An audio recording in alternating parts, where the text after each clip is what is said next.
An earthquake of magnitude 6.8 struck west central Argentina on Monday, followed by at least 5 aftershocks that shook buildings and sent products tumbling off supermarket shelves.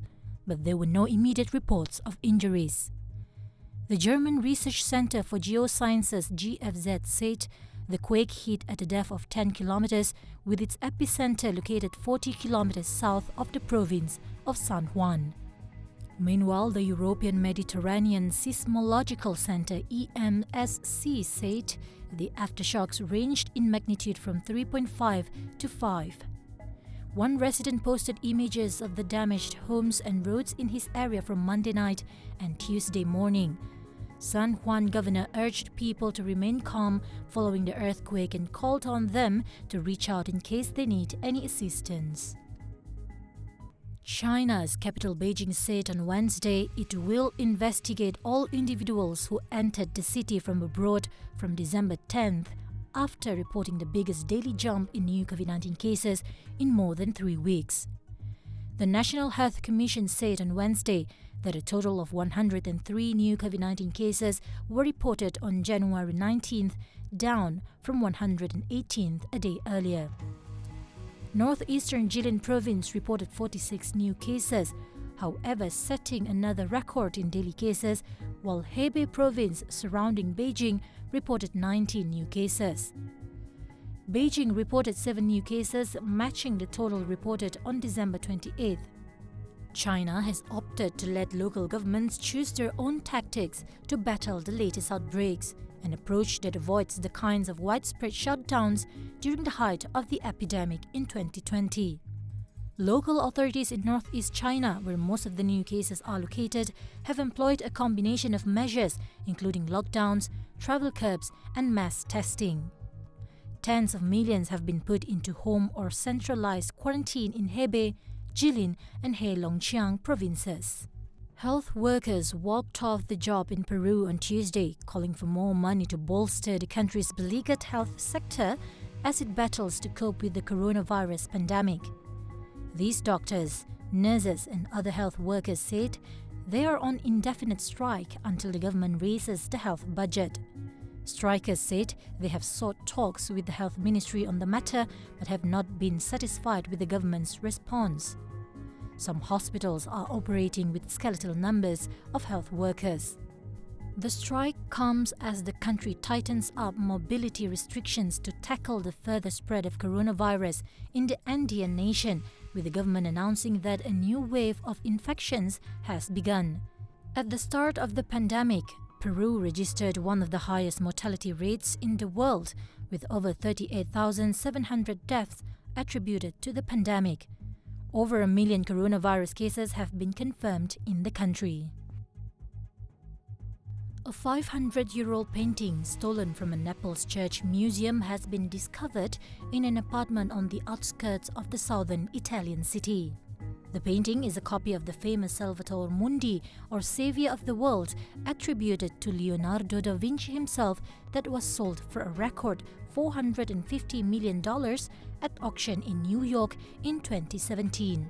Staff at the San Domenico Maggiore Museum were not even aware that the portrait of Christ, believed to have been painted by a student of Leonardo da Vinci, was missing. Police said a tip-off led them to the apartment at the weekend and they found the painting tucked away in a cupboard. The 36-year-old owner of the flat has been arrested on suspicion of receiving stolen goods. The Doma Museum collection has been closed for some time due to the coronavirus restrictions. Scientists in Beijing have developed a new gene therapy which can reverse some of the effects of aging in mice and extend their lifespans, findings which may one day contribute to similar treatment for humans. The method, detailed in a paper in the Science Translational Medicine Journal earlier this month, involves inactivating a gene called KAT7, which the scientists found to be a key contributor to cellular aging. The specific gene therapy they use and the results were a world first, said co-supervisor of the project, Professor Q Jing.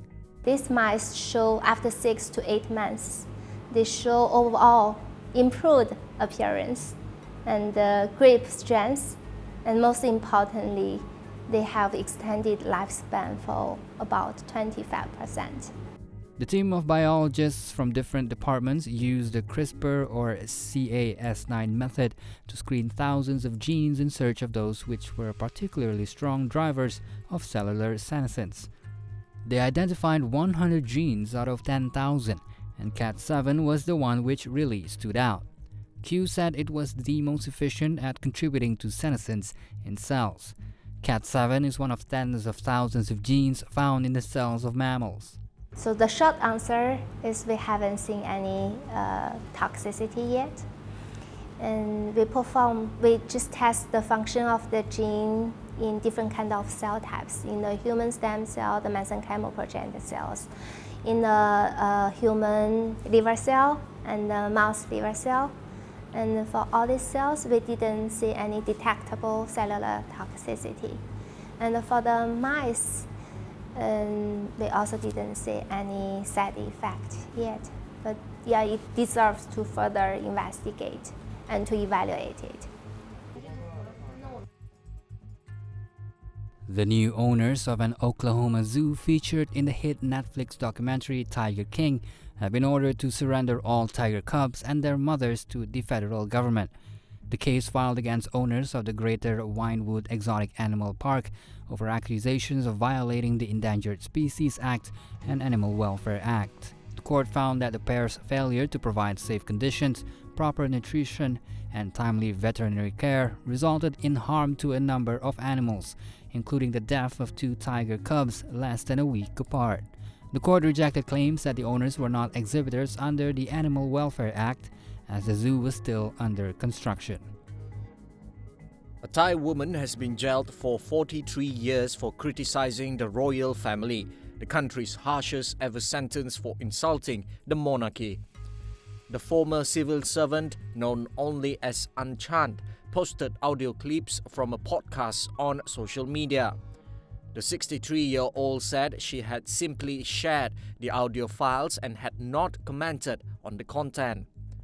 Thailand's lèse majesté law, which forbids any insult to the monarchy, is among the strictest in the world. After a 3-year break, Thailand revived the controversial law late last year in an attempt to curb months of anti-government protests, with demonstrators demanding changes to the monarchy. Anchan pleaded guilty to 29 separate violations of sharing and posting clips on YouTube and Facebook between 2014 and 2015. She was initially sentenced to 87 years, but this was cut in half because of her guilty plea.